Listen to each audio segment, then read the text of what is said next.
Hello my friends, कैसे हैं आप सब लोग। आज हम उपसर्ग और प्रत्यय के बारे में पढ़ेंगे जो यूपी जेड सी जेड में पूछे जाते हैं।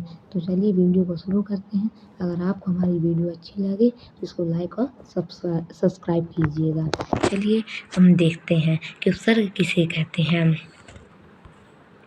देखिए, उपसर्ग शब्दों के वे अंश जो किसी शब्द के प्रारंभ में लगकर उसका अर्थ बदल देते हैं, उपसर्ग कहलाते हैं। मतलब जैसे कोई शब्द या वाक्यांश होता है, शब्दांश होता है जो मूल शब्द के पहले जुड़ जाते हैं तो नया अर्थ बना देते हैं, उसे हम उपसर्ग कहते हैं। जैसे जैसे आप देखें, जैसे मान शब्द में आप उपसर्ग जोड़ने पर इसका नया अर्थ क्या होगा? अपमान। तो वही है कि जब हम किसी शब्द या शब्दांश मतलब जो मूल शब्द होता है उसमें शब्द या शब्दांश जोड़ देते हैं उसे हम उपसर्ग कहते हैं। जैसे मान में है आप जोड़ दिए आप, तो मान क्या है? हमारा मूल शब्द, उसमें शब्द क्या जोड़ दिए? आप, तो हमारा उपसर्ग क्या बन गया? अपमान। तो नया अर्थ बन गया इसका मान का, अपमान। तो आप लोग सब लोग समझ ही गए कि जब शब्द या शब्दांश मूल शब्द के पहले जुड़ जाते हैं तो उन्हें हम उपसर्ग कहते हैं।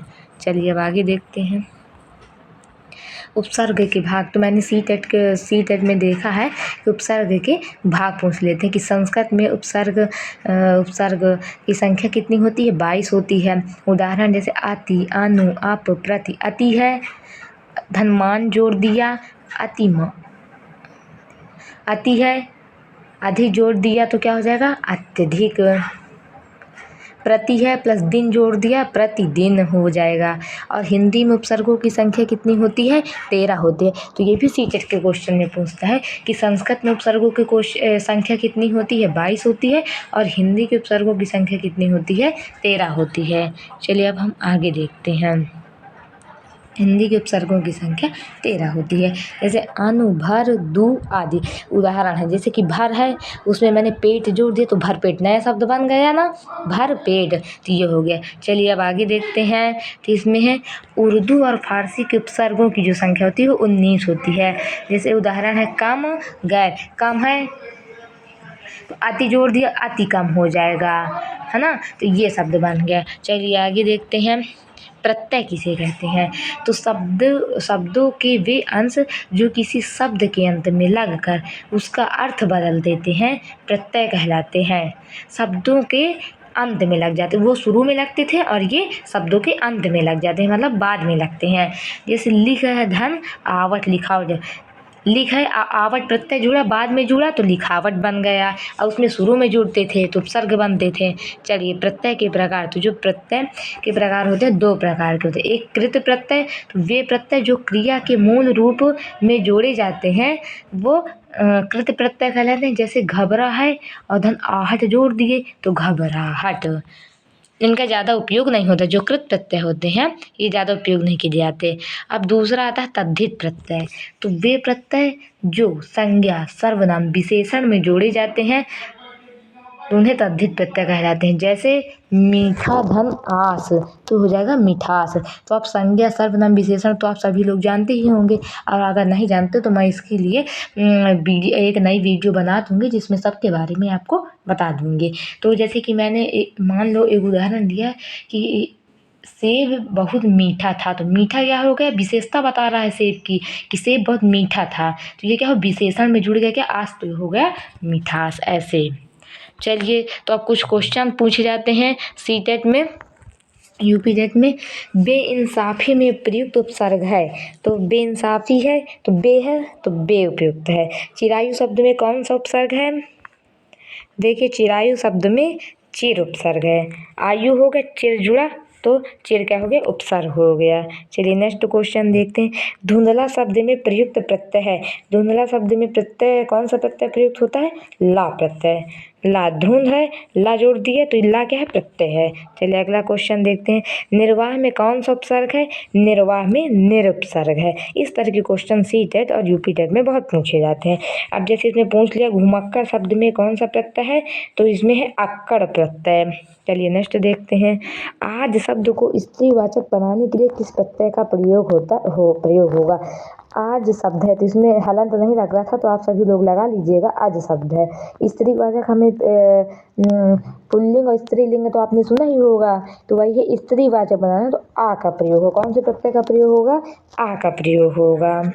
चलिए नेक्स्ट क्वेश्चन है, किस शब्द में उपसर्ग नहीं है? किस? अपवाद, पराजय, प्रभाव, ओढ़ना। तो किस में उपसर्ग नहीं? देखो, अब वाद में अब जुड़ के उपसर्ग हो गया, जय में परा जुड़ गया तो उपसर्ग हो गया, भाव में प्र जुड़ गया तो उपसर्ग हो गया, पर जो इसमें है ओढ़ना, ये क्या है? ओढ़ना उपसर्ग नहीं है। चलिए अब आगे देखते हैं, किस शब्द में इक प्रत्यय का प्रयोग नहीं किया जा सकता? तो किस शब्द में? जीव, स्वभाव, तो जैविक में जीव में किया जा सकता है, स्वभाव में स्वाभाविक बन जाएगा, प्रकृति में प्राकृतिक बन जाए, लेकिन भय में भयिक, तो ये शब्द आपने नहीं सुना होगा, इसलिए भय में नहीं किया जा सकता। चलिए अब आगे बढ़ते हैं, किस शब्द में आवा प्रत्यय नहीं है? आवा प्रत्यय किसमें नहीं? दिखावा, आरा, चढ़ावा, लावा। लावा शुद्ध एक होगा, तो इसमें आवा में नहीं, क्योंकि भुलावा में भी आवा आ रहा है, तो लावा में नहीं। चलिए अब आगे देखते हैं, हो गया उपसर्ग। सहित शब्द कौन सा? ये भी क्वेश्चन बहुत पूछा थे कि उपसर्ग लग गया, पहले लग गया तो क्या होगा, बाद में लगा तो क्या होगा, दे देगा, तो इस तरह के शब्द भी बहुत पूछे जाते हैं। तो इसमें है प्रस्ताव, प्रयोग, प्रतिमा, ममता। तो इसमें प्रयोग जो है वो उपसर्ग शब्द है। चलिए अब आगे देखते हैं, दोषहर्ता में प्रत्यय का चयन कीजिए। तो दोषहर्ता में प्रत्यय क्या है? हर्ता प्रत्यय है। चलिए अब अगला देखते हैं, अत्याचार शब्द में कौन, ये कौन है? थोड़ा माइनर मिस्टेक हो गई, आप लिख लीजिए, को लिख गया है, कौन सा उपसर्ग जोड़ा गया है? तो अति उपसर्ग जोड़ा गया है। फिर अगला क्वेश्चन है, हार शब्द किस उपसर्ग से जुड़कर भोजन अर्थ देता है? तो आ शब्द से जुड़ के हार है, मतलब जुड़कर इसमें हो जाएगा हार शब्द है कि, थोड़ा माइनर मिस्टेक हो गई, हार शब्द किस उपसर्ग से जुड़कर भोजन का अर्थ देता है? तो आहार, आ जोड़ देंगे तो आहार का अर्थ देने लगेगा, ठीक है। चलिए अब अगला है, मुखिया शब्द में कौन सा प्रत्यय जुड़ा है? तो मुखिया प्रत्यय जुड़ा, ईया प्रत्यय जुड़ा है। कौन सा प्रत्यय जुड़ा है? ईया। तो ये हमारे पूरे क्वेश्चन हो गए। अगर आपको हमारा वीडियो अच्छा लगा हो तो ज़्यादा से ज़्यादा लाइक और सब्सक्राइब कीजिए। मैंने आपको उपसर्ग और प्रत्यय पूरा कंप्लीट करा दिया है। इसी तरह के क्वेश्चन आपके पेपर में सीटेट में, यूपी टेट वगैरह में आते हैं। तो अगर कोई गलती हो गई तो उसे कमेंट बॉक्स में ज़रूर बताइएगा, और अच्छा लगे तो लाइक और सब्सक्राइब कीजिएगा।